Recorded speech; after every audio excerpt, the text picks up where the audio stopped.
अस्मद्गुरुसमारम्भां यतिशेखरमध्यमां लक्ष्मीवल्लभपर्यन्तां वन्दे गुरुपरम्पराम् ஆழ்வார்கள் வாழி அருளிச் செயல் வாழி தாழ்வாதுமில் குறவர்தாம் வாழி ஏழ்வாறுமுய்ய அவர்களுரைத்தவைகள்தாம் வாழி செய்யமறை தன்னுடனே சேர்ந்து அகலகில்லே நிறையுமென் அலர்மேல் மங்கை உரை மார்பா நிகரில் புகழாய் உலகம் உன்னுடையாய் என்னையாழ்வானே நிகரிலமரர் முனிக்கணங்கள் விரும்பும் திருவேங்கடத்தானே புகழொன்னில்லா வடியேன் உன்னடிக்கு இழமர்ந்து புகுந்தேனே அகில புவன ஜன்மஸ்தேம பங்காதிலீலே வினத விவிதபூத புராத ரக்ஷைகதீக்ஷே ஸ்ருதிசரசி விதீப்தே பிரம்மணி ஸ்ரீனிவாசே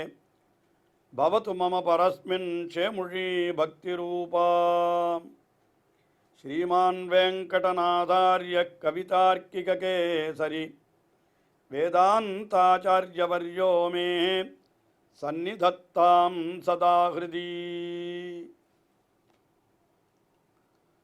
எம்பெருமானை குறித்தும் அவனுடைய அடியார்களை குறித்தும் ஸ்தோத்திரங்களை அருளிச் செய்கின்ற வேதாந்த தேசிகன் எம்பெருமானுடைய அடியவர்களிலே தலை சிறந்தவராய் நித்தியதூர்களிலே ஒருவரான அனந்தாழ்வான், அதாவது ஆதிசேஷன், அவனுடைய அவதாரமாய் விளங்குகின்ற எம்பெருமானாரை குறித்து, ஸ்ரீ ராமானுஜரை குறித்து அருளிச் செய்த ஸ்தோத்திரம்தான் யதிராஜ சப்ததி என்கிற ஸ்தோத்திரம்.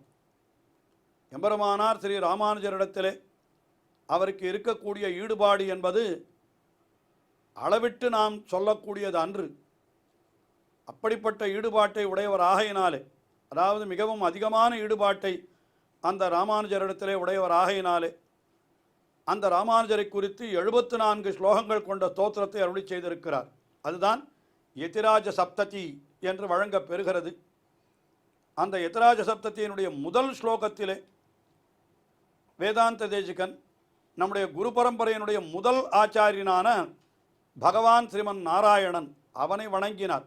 கமப்யாத்யம் வந்தே குரும் என்று, ஆத்யம் குரும் வந்தே, முதல் குரு என்று சொன்னார். ஏனென்றால் நமக்கு வித்யைகள் ஞானங்களெல்லாம் உபதேசிக்கப்படுகின்றன என்றால் முதலிலே நமக்கு அத்தை உபதேசிக்கிறவன் பகவான் தான். அதனால் அவனிடத்திலிருந்து தான் நம்முடைய குரு பரம்பரை தொடங்குகிறது என்று இது நம்முடைய பெரியோர்களும் பலவாறு எடுத்து காட்டியிருக்கிறார்கள். அவனே ஆச்சாரியனே, அதாவது பகவானே தான் ஆச்சாரியனாக இருக்க வேண்டும் என்று ஆசைப்பட்டுத்தான் அவனே என்ன பண்ணினான் என்னால் திருமந்திரத்தை உபதேசித்தான். நரநாராயணனாய், அதாவது தானே நரனாயும் தானே நாராயணனாயும் அவதரித்து நாராயணனான ஆச்சாரியனாக தான் நின்று நரனான சிஷ்யனுக்கு திருமந்திரத்தை உபதேசித்தான். அதே போல பெரிய பிராட்டியார் ஸ்ரீ மகாலட்சுமிக்கு துவயமந்திரத்தை உபதேசித்தான். திருத்தேர்த்தட்டிலே இருந்து கொண்டு அர்ஜுனனாகிற சிஷ்யனுக்கு தான் ஆச்சாரியனாய் நின்று பகவான் கண்ணபிரானாய் இருக்கிற காலத்தில் சரமஸ்லோகத்தை உபதேசித்தான் என்று இப்படியெல்லாம் பார்க்கிறோம். ஆயினாலே பகவான் பல இடங்களிலே உபதேசங்களை பண்ணி நமக்கு இப்படிப்பட்ட உயர்ந்த தத்துவங்களை கொடுத்திருக்கிறபடியினாலே பகவான் தான் முதல் ஆச்சாரியன் என்பதிலே நமக்கு எந்த ஐயமும் இல்லை. அதனால் அந்த முதலாச்சாரியனான பகவான் அவனை பற்றின ஸ்லோகத்தை முதல் ஸ்லோகமாக வைத்து கமப்யாத்யம் குரும் வந்தே என்று கமலாகிருகமேதினம் என்று அவனை முதல் ஸ்லோகத்தாலே வணங்கினார். அதற்கு பிறகு நம்முடைய குரு பரம்பரை என்று சொல்லுவார்கள். பரம்பரை என்னால் இடையிலே இற்று போகாமல் தொடர்ச்சியாக அது வர வேண்டும். அந்த ஒரு ஆச்சாரியனிடத்தில் உபதேசம் கேட்டவர், அவரிடத்தில் உபதேசம் கேட்டவர் அடுத்த சிஷ்யர், அவரிடத்தில் உபதேசம் கேட்டவர் அடுத்த சிஷ்யர் என்று இப்படி சங்கிலி தொடர் போலே வர வேண்டும். இப்போ பகவானிடத்தில் உபதேசம் கேட்டு அதை அடுத்த தலைமுறைக்கு எடுத்துச் செல்கிறவர் யார் என்று பார்த்தால் இங்கே பெரிய பிராட்டியார் ஸ்ரீ மகாலட்சுமி, பகவானுடைய பத்தினி. அவள்தான் குரு பரம்பரையினுடைய 2ஆம் ஆச்சாரியாக அப்படி போற்ற பெறுகிறாள். அவளுக்கு உண்டான சிறப்பு என்ன என்பதையும் சொல்லி அந்த 2ஆம் ஆச்சாரிய ஸ்தானத்தில் இருப்பவளான பெரிய பிராட்டியாரை வணங்குகிறார் இந்த யதிராஜ சப்தத்தினுடைய 2வது ஸ்லோகத்திலே.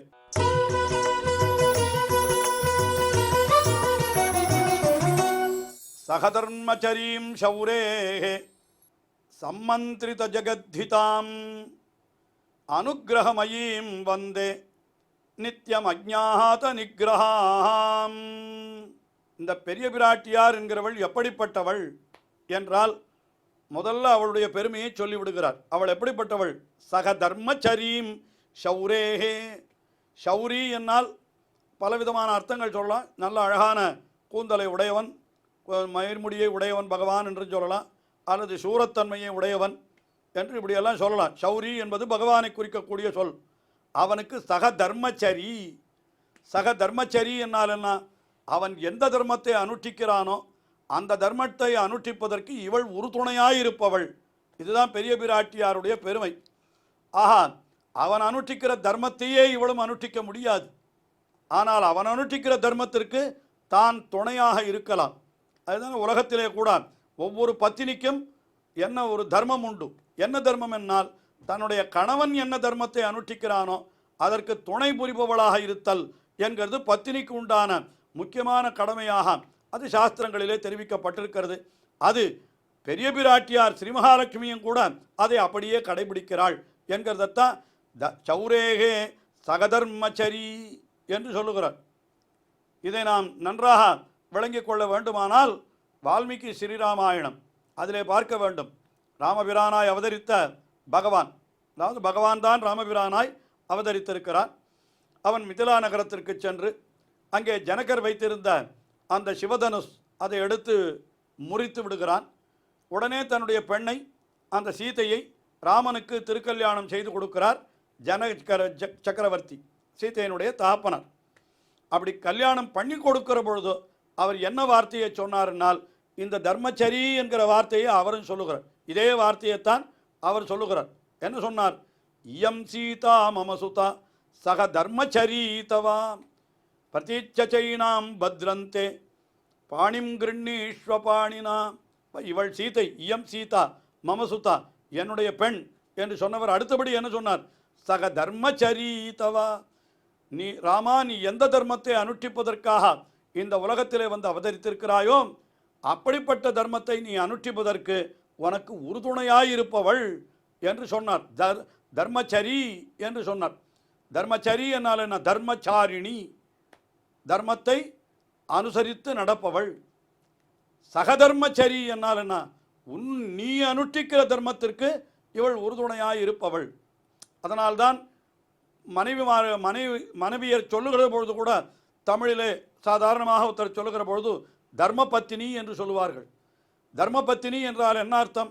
தர்மச்சாரிணி பத்தினி, சகதர்மச்சாரிணி பத்தினி, அதுதான் தர்மபத்தினி என்று வழங்கப் பெறுகிறது. அப்படிப்பட்ட தர்மபத்தினியாக இருப்பவள் என்கிறதான் முதல் விசேஷணமாக இங்கே காட்டினார். அதாவது பகவான் என்ன தர்மத்தை அனுஷ்டிக்கிறான் என்றால் இந்த உலகத்தை எல்லாம் படைத்தல், காத்தல், அழித்தல் என்று இந்த காரியங்களை செய்கிறான். அது தவிர அடியவர்களை காத்தல், ரட்சித்தல் என்கிறது தனியான ஒரு தர்மமாம். அது ஒரு விஷயம் இருக்கிறது. இதையெல்லாம் அவன் அனுஷ்டிப்பதற்கு இவள் உறுதுணையாய் இருக்கிறாள். அது எப்படி தெரிகிறது என்னால் அடுத்த பாதத்திலே காட்டுகிறார். சம்மந்திரித ஜகத்ஹிதாம், ஜகத்ஹிதாம், ஜகத்திற்கு எது நன்மையோ அதை இவள் எம்பெருமானோடு கலந்து செய்கிறாள் என்று சொல்லுகிறார். சம்மந்திரிதா என்னாலனா நன்றாக எம்பெருமானோடு கலந்து, அவன் அதாவது கலந்து என்னாலனா ஒரு காரியத்தை எம்பெருமான் செய்ய நினைக்கிற பொழுது இது இப்படி செய்யக்கூடாது என்று தடுத்தால், சாதாரணமாக இந்த காலத்தில் பத்தினிமார்களெல்லாம் அப்படித்தான் இருப்பார்கள் சொல்வார். ஆனால் பிராட்டி அப்படி அல்ல. அவன் எந்த காரியத்தை செய்தாலும் கூட அவனோடு கூட நின்று, அவனோடு கலந்து நின்று அவன் அனுஷ்டிக்கிற தர்மத்தை இவள் கூட நன்றாக அவன் அனுஷ்டிக்கும்படியாக சிறப்பாக நடத்தி கொடுக்கிறாள். ஆயினாலே எம்பெருமானோடு கலந்து சிந்திக்கப்பட்ட உலகத்தின் நன்மைகளை உடையவள், அதாவது உலகத்தின் நன்மைக்காக எம்பெருமானோடு கலந்து சிந்திப்பவள், எம்பெருமானோடு சேர்ந்து சிந்திப்பவள் என்கிற அர்த்தத்தை தான் சம்மந்திரித ஜகத்ஹிதாம் என்கிற சப்தத்தாலே காட்டினார். ஆனால் உலகத்தையெல்லாம் காக்க வேண்டும் என்றால் அதற்கு முதல்ல ஒரு குணம் வேண்டும். அந்த குணம் எது என்றால் என்ன? நம்முடைய குழந்தைகள், அதாவது உலகத்தில் இருக்கக்கூடிய சேத்தனர்கள் அத்தனை பேரும் பகவானுக்கும் அவனுடைய பத்தினியான பிராட்டிக்கும் குழந்தைகள் தான். அப்படி குழந்தைகளாக இருப்பவர்கள் ஏதோ அறியாமையினாலே சில தவறுகள் செய்துவிட்டால் அந்த தவறுகளை கண்டு கோபமே கொள்ளக்கூடாது. இந்த கோபம் வராமல் இருத்தல் என்கிறது ரொம்ப கஷ்டமான காரியம். எப்பேற்பட்டவருக்கும் கூட கோபத்தை அடக்குதல் கஷ்டம். எத்தனையோ முனிவர்களை பார்க்கிறோம், எல்லாரும் இந்திரியங்களெல்லாம் அடக்கி பெரிய தவங்களைத்தான் செய்கிறார்கள். ஆனால் அவர்களுக்கும் கூட என்ன ஆகிறது, திடீரென்று கோபம் ஏற்பட்டு இன்னொருவனை சபித்து விடுகிறார்கள். இதில் இன்னொரு விஷயம், அப்படி சபித்தால் என்ன ஆகிறது தெரியுமோ, இத்தனை நாள் அவர்கள் சம்பாதித்து வைத்த அந்த சக்தியெல்லாம் போய்விடுகிறது. ஆனால் அந்த ஒரு நொடியிலே அவர்கள் கோபத்தின் வசப்பட்டவர்களாய் இப்படிப்பட்ட காரியத்தை செய்து விடுகிறார்கள். அதிலும் சேத்தனர்களான நாம் எத்தனையோ பாபங்களை செய்திருக்கிற பொழுதோ நம்முடைய பாபங்களை கண்டால் யாருக்குமே கோபம் வரத்தான் செய்யும். ஆனால் பிராட்டி அவள் எப்படிப்பட்டவள் என்று கேட்டால் அனுக்கிரகமயீம். அனுக்கிரகமயி என்னால்னா அனுக்கிரகம் அருளே வடிவெடுத்தவளாய் இருக்கிறாள். அவள் எப்பொழுதும் நம்முடைய குற்றங்களை அவள் காணா கண்ணிட்டிருந்து அவள் என்ன பண்ணுகிறாள், நமக்கு அனுகிரகம் செய்வதையே தனக்கு இயல்பாக கொண்டிருக்கிறாள் என்று அவளுடைய அந்த தன்மை சொல்லப்பட்டது.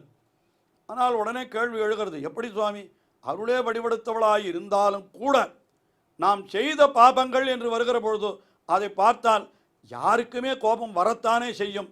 அப்பொழுது பிராட்டிக்கு கோபம் வராதா என்று கேட்டால் நித்தியம் அஜ்ஞாத நிகிரகம்.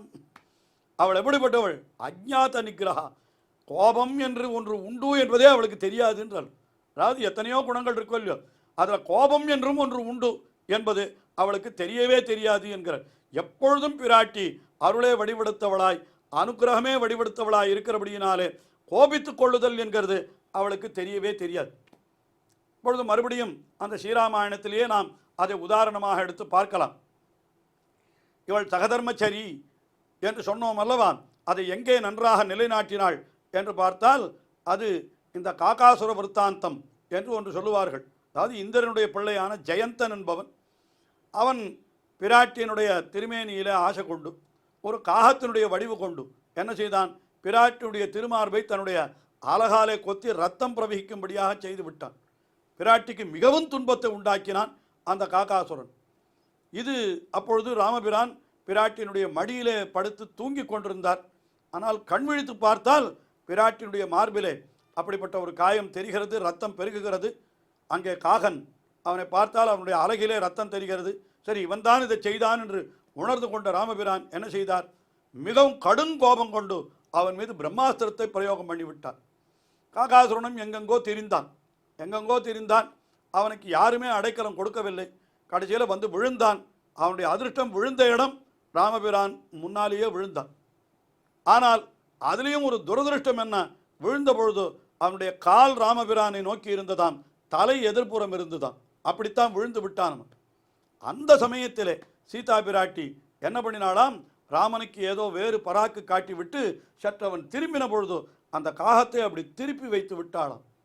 திருப்பி வைத்த தச்சிரஹா பாதையோகோ யோஜயாமாச ஜானகி என்று அந்த காகாசுரனை அந்த அவனுடைய தலை ராமனுடைய காலிலே படும்படியாக அப்படி திருப்பி வைத்து விட்டு என்ன பண்ணினாள், பர்த்தாவை பார்த்து, நாதா உன்னுடைய திருவடிகளிலே சரணம் புகுந்திருக்கிறான் இவனை, நீ இவனை ரட்சித்தருள வேண்டும், இவனை காப்பாற்ற வேண்டும் என்று அந்த சீதா பிராட்டி ராமபிரானை பிரார்த்தித்து கொண்டாளாம். திராகி திராகி இதி பர்த்தாரும் உவாச்சசா என்று அப்படி சொன்னாளாம். இவளிடத்திலே தான் காகாசுரன் அபச்சாரப்பட்டான். இவளுடைய திருமேனியிலே தீண்டி ரத்தம் பிரவகிக்கும்படி செய்தான் காகாசுரன். ஆனால் அவனிடத்திலே பிராட்டி கோபம் கொள்ளவே இல்லை. என்ன செய்தாள், அவனையும் ரட்சிக்க வேணும் என்று தன்னுடைய அருளை பொழிந்து ராமபிரானிடத்திலே புருஷகாரம் செய்து பரிந்துரை செய்து அந்த காகாசுரனை ராமபிரான் ரட்சிக்கும்படி செய்தாள் என்று சொல்லுகிறாளே. இந்த பிராட்டி யார், சீதா பிராட்டி ஸ்ரீமகாலட்சுமியினுடைய அவதாரம் தானே. ஆயினாலே இவள் எப்படிப்பட்டவள், நித்தியம் அஜ்ஞாத நிகிரகம். ஒருபோதும் நிகிரகம் என்பதையே அறியாதவள். நிகிரகம் என்னால் கோபம், அதை அஜ்ஞாத கோபம் என்று ஒன்று உண்டு என்பதே அறியாதவளாய் இருப்பவள். அதனால் அனுக்கிரகமயீம், அருளே வடிவெடுத்தவளாய் இருப்பவள். அப்படிப்பட்ட அந்த பிராட்டியை நான் வணங்குகிறேன் என்று இந்த ஸ்லோகத்திலே எம்பெருமானுக்கு எப்பொழுதும் சகதர்மச்சாரிணியாய் அவன் அனுஷ்டிக்கிற தர்மத்திற்கு உறுதுணையாய் இருப்பவளாய், அவனோடு கூட சேர்ந்து உலகத்தினுடைய நன்மையை சிந்திப்பவளாய், அருளே வடிவெடுத்தவளாய், கோபமே அறியாதவளாய் இருக்கக்கூடிய அந்த பிராட்டியை வணங்குகிறேன் என்று இந்த இரண்டாவது ஸ்லோகத்திலே வேதாந்த தேசிகன் அருளி செய்கிறார். தொடர்ந்து அனுபவிப்போம். ஸ்ரீயக்காந்தாய கல்யாண நிதையே நிதையேர்த்தினாம் ஸ்ரீவேங்கட நிவாசாய ஸ்ரீனிவாசாய மங்களம். ஸ்ரீமத் சுந்தர ஜாமாதிர் முனிமானசவாசினே சர்வலோக நிவாசாய ஸ்ரீனிவாசாய மங்களம்.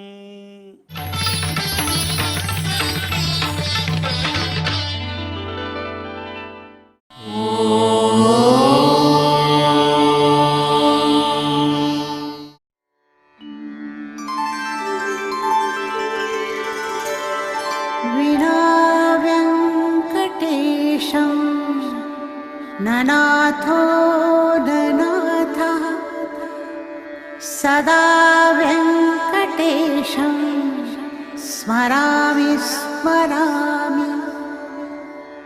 हरे वेङ्कटेश प्रसीद प्रसीद.